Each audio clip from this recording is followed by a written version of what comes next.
ಸಾಯಂಕಾಲದ ಹೊತ್ತಿನಲ್ಲಿ ಒಬ್ಬ ಯುವಕ ರಮೇಶ್ ತನ್ನ ತಾಯಿಯ ನೆನಪಿನಲ್ಲಿ ಬಂಧಿತನಾಗುತ್ತಾನೆ.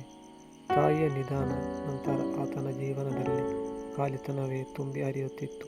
ಆದರೆ ತಾಯಿಯ ಉಡುಗೊರೆಯಾಗಿ ತಬ್ಬಿದ ಕೆಲವು ಚಿನ್ನದ ಕಡ್ಡಿ ಆತನನ್ನು ನೆನಪಿಸುತ್ತದೆ.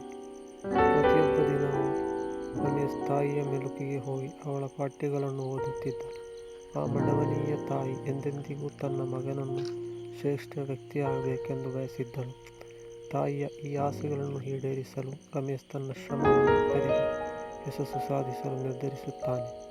ಒಂದು ದಿನ ಅಲ್ಲಿ ಭೇಟಿಯಾದ ಒಬ್ಬ ಶಿಷ್ಯನೊಂದಿಗೆ ಮಾತನಾಡಿದಾಗ ಅವನು ಹೇಳುತ್ತಾನೆ, ನಿನ್ನ ತಾಯಿ ನಿನ್ನನ್ನು ಹೆಮ್ಮೆ ಪಡಿಸುತ್ತಾಳೆ. ಈ ಮಾತುಗಳು ರಮೇಶನ ಹೃದಯವನ್ನು ಮೆಟ್ಟಿದವು. ತಾಯಿಯ ನೆನಪುಗಳಲ್ಲಿ ಮುಳುಗಿದರೆ ಅವನು ತನ್ನ ದಾರಿಯನ್ನು ಪತ್ತೆ ಹಚ್ಚುತ್ತಾನೆ. ಕಾಲದೊಂದಿಗೆ ರಮೇಶ್ ತನ್ನದೇ ಆದ ಯಶಸ್ಸನ್ನು ಕಂಡುಹಿಡಿಯುತ್ತಾನೆ. ಆದರೆ ತಾಯಿಯ ಅರ್ಥವನ್ನು ಎಂದಿಗೂ ಮರೆಯುವುದಿಲ್ಲ. ಕೊನೆಗೆ ತಾಯಿಯ ಸ್ಮೃತಿಯ ಅವನ ಜೀವನದ ಪಥವನ್ನು ತೋರಿಸುತ್ತಾ ಹೋಗುತ್ತದೆ.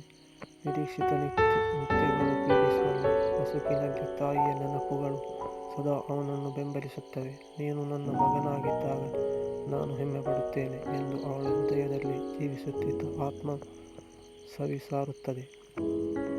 ಈ ರೀತಿ ತಾಯಿಯ ಅಕ್ಷರಗಳಲ್ಲಿ ತಾಯಿಯ ಪ್ರೀತಿಯ ಶಕ್ತಿ ಸದಾ ರಮೇಶ್ ಜೊತೆಗೆ ಇರುತ್ತದೆ. ಕನ್ನಡ ಕ್ರಿಯೇಟರ್ ಚಾನಲ್ ಸಪೋರ್ಟ್ ಮಾಡಿ, ಸಬ್ಸ್ಕ್ರೈಬ್ ಮಾಡಿ.